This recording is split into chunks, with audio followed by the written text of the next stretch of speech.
बिस्मिल्लाहिर्रहमानिर्रहीम। अस्सलामु अलैकुम वरहमतुल्लाहि वबरकातुहू। उम्मीद करती हूँ कि तमाम देखने वाले खैर वाफियत से होंगे, अल्लाह ताला की रहमतों के साए में होंगे। तो मेरा उन्वान अहादीस नबी सल्लल्लाहु अलैहि वसल्लम मौजू चल रहा था मखलूक़ात की इब्तिदा का बयान, जिसका हवाला बुखारी शरीफ की किताब। तो आज की हदीस है कि सहाबी हज़रत अबू हुरैरा रज़ियल्लाहु तआला अन्हु बयान करते हैं कि रसूलुल्लाह सल्लल्लाहु अलैहि वसल्लम ने इरशाद फरमाया कि क़यामत के दिन चाँद और सूरज तारीक यानी बेनूर हो जाएंगे।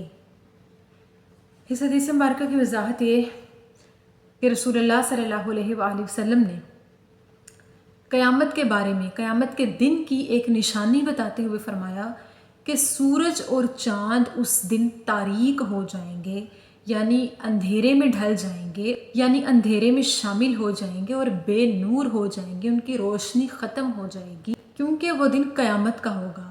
क़यामत के दिन और क़यामत से कबल बहुत सी ऐसी निशानियाँ और बहुत सी ऐसी अनहोनियाँ होंगी कि जो लोगों को खौफ ज़दा करेंगी, और लोग क़यामत की निशानियों के खौफ से और क़यामत वाले दिन जो कुछ हो रहा होगा उस दिन के खौफ से इतने खौफज़दा होंगे, इतने खौफज़दा होंगे कि अपने ही पसीने में डूब कर मर जाएंगे। उस दिन ना बाप बेटे का होगा, ना बेटा बाप का होगा।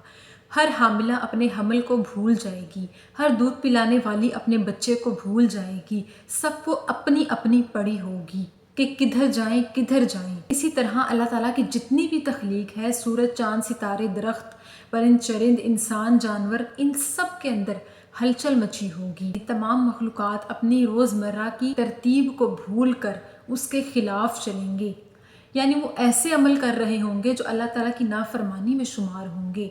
यानी इतनी भागदौड़ मच जाएगी कि तमाम लोग खौफ के आलम में क्या कर रहे हैं किसी को कुछ मालूम ना होगा।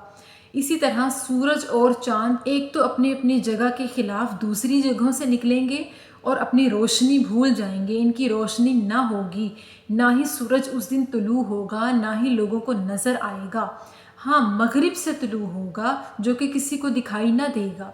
बेशक तमाम मखलूक़ात अल्लाह ताला को सजदा करती हैं, अल्लाह ताला की इबादत करती हैं, लेकिन उस दिन सब बेनूर और बेरौनक हो जाएंगी और अल्लाह ताला के हुक्म से तमाम मुर्दों को ज़िंदा किया जाएगा, ज़मीन को लपेट लिया जाएगा और हर एक कब्र से 70 यानी ज़्यादा तादाद में मुर्दे उठेंगे।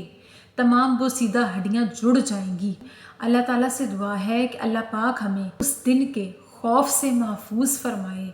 अल्लाह पाक हमें उस दिन बहुत ज़्यादा इत्मीनान वाला कल्ब नसीब करे और हमें रसूलुल्लाह सल्लल्लाहु अलैहि वसल्लम की सही मानों में पैरवी करने की तौफीक अता फरमाए और हमें नेक और सालिह अमाल करने की तौफीक अता फरमाए।